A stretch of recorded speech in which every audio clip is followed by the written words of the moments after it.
नमस्कार, आप देख रहे हैं रिपब्लिक भारत का डिजिटल प्लेटफॉर्म। आपके साथ मैं हूं सुमित चौधरी। इन दिनों देश में 2024 के लोकसभा चुनाव को लेकर माहौल गरमाया हुआ है। वहीं लंबे इंतजार के बाद कांग्रेस ने दिल्ली में 3 उम्मीदवारों की घोषणा भी कर दी है। हालांकि इस वक्त कांग्रेस के 3 उम्मीदवारों में से सभी की निगाहें हाई प्रोफाइल उम्मीदवार कन्हैया कुमार पर टिक गई हैं। ऐसा क्यों है, चलिए आपको बताते हैं। दरअसल लोकसभा चुनाव 2024 को लेकर रविवार यानी कि 14 अप्रैल की रात को दिल्ली में कांग्रेस ने 3 उम्मीदवारों की घोषणा की। गौरतलब है कि राजधानी में कांग्रेस और आप गठबंधन में चुनाव लड़ रहे हैं, जहां दिल्ली की 7 लोकसभा सीटों में से 3 पर कांग्रेस है तो वहीं 4 पर आम आदमी पार्टी चुनाव लड़ रही है।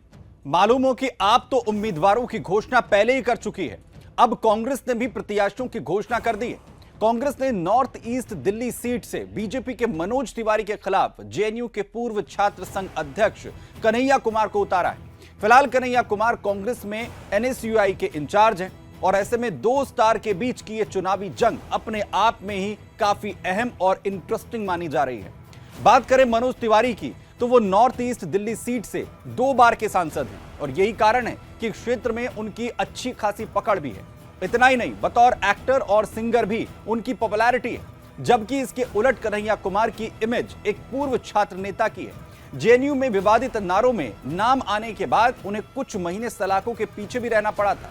कहा जाता है कि यह वो समय था जब वो रातों रात स्टार बन गए थे। इतना ही नहीं, उनके भाषणों से भी उन्हें काफी लोकप्रियता मिली और उनका नाम लोगों के बीच में जाना जाने लगा।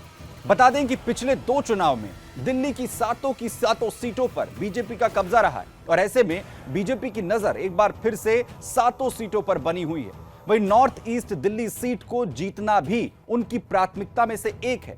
वहीं इस सीट से कन्हैया कुमार की जीत कांग्रेस के लिए संजीवनी साबित होने का काम कर सकती है, क्योंकि दिल्ली विधानसभा में कांग्रेस का कोई विधायक नहीं है और यही वजह है कि दोनों के बीच का यह मुकाबला काफी इंटरेस्टिंग हो गया है।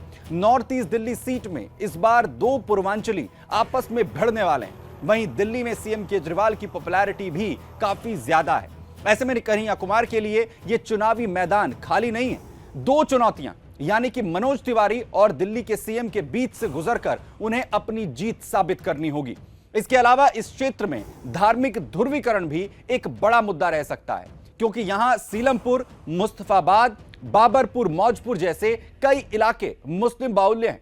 आपको कन्हैया कुमार के बारे में बता दें कि पिछले चुनाव में उन्होंने सीपीआई माले के टिकट पर बेगूसराय से चुनाव लड़ा था, जहां उनके सामने केंद्रीय मंत्री गिरिराज सिंह थे। पूरी ताकत झोंकने के बाद भी कन्हैया कुमार को वहां हार का मुंह देखना पड़ा था। फिर उन्होंने पाला बदल लिया और अब वो कांग्रेस के टिकट से नॉर्थ ईस्ट सीट से उतरे हैं। खैर, मनोज तिवारी और कन्हैया कुमार के बीच का यह मुकाबला देखने वाला होगा। तो चलिए, इसी के साथ इस वीडियो में फिलहाल के लिए इतना ही। लेकिन लोकसभा चुनाव से जुड़ी तमाम खबरों की अपडेट के लिए आप बने रहिए रिपब्लिक भारत के डिजिटल प्लेटफॉर्म के साथ।